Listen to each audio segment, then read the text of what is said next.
అందరికీ నమస్కారం. నా పేరు ఆద్య బంకాళ. నేను ఇవాళ మన తెలుగు వారికి ఎంతో ఇష్టమైన పండుగ గురించి చెప్తాను.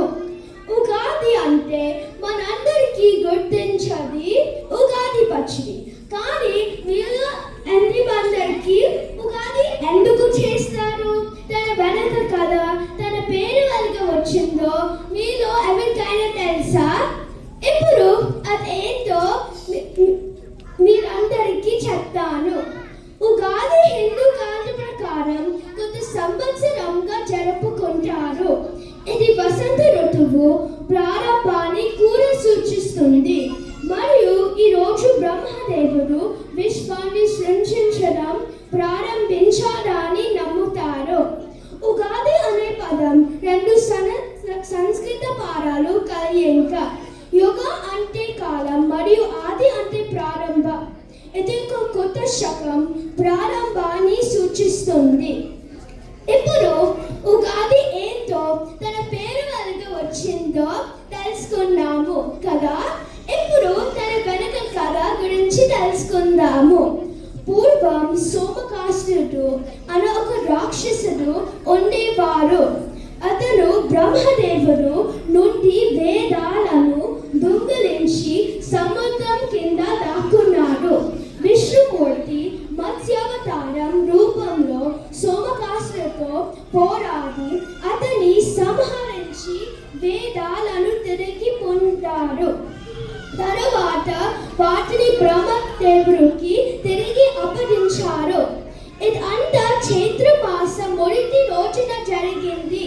కాబట్టి వేదాలను తిరిగి పొందిన తర్వాత బ్రహ్మదేవుడు విశ్వాన్ని సృష్టించడం ప్రారంభించారని నమ్ముతారు. ఇప్పుడు ఉగాది యొక్క కథ గురించి తెలుసుకున్నాము కదా.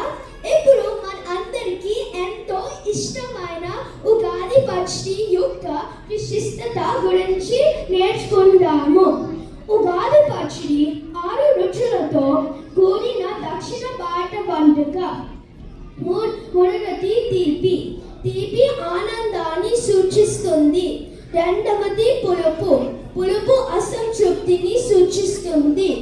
మూడవది చేదు. చేదు నిరాశని సూచిస్తుంది. నాలుగవది ఉప్పు.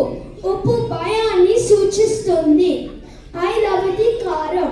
కారం కోపాన్ని సూచిస్తుంది. ఆరవది ఘాటు.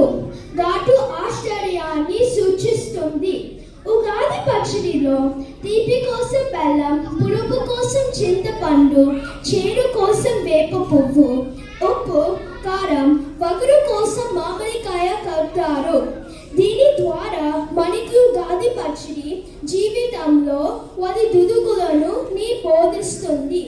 ఇవాళ ఉగాది గురించి ఏదో ఒక కొత్త విషయం నేర్చుకున్నారని ఆశిస్తున్నాను.